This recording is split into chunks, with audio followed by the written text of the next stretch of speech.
আমি জয়ন্ত অধিকারী আজ দেখাবো কিভাবে পার্টস অফ স্পিচ পরিবর্তনের দ্বারা সেন্টেন্স ট্রান্সফরমেশন করতে হয়। যেমন প্রাউড এই অ্যাডজেক্টিভ ফর্মের সেন্টেন্সে ব্যবহার হয় বি প্রাউড অফ রূপে।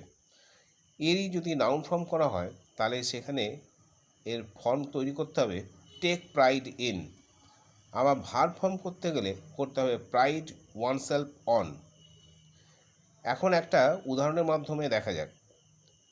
যেমন রিম্পা ওয়াজ প্রাউড অফ হার বিউটি। এখানে ওয়াজ প্রাউড অফ অ্যাডজেক্টিভ হিসাবে ব্যবহার রয়েছে। একে যদি নাউন ফর্মে করি তাহলে করতে হবে রিম্পা টুক প্রাইড ইন হার বিউটি।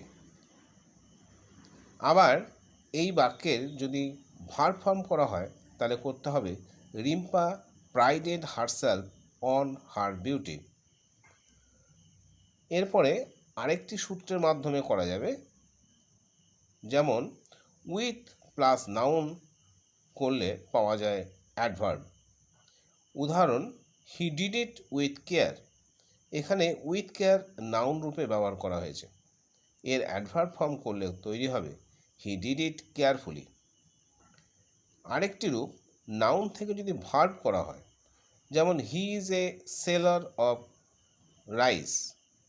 এখানে এই সেলার এটি নাউন রূপে ব্যবহার হয়েছে। এখন এর ভার্ব রূপ হবে সেলস। বাক্যে ব্যবহার হবে হি সেলস রাইস।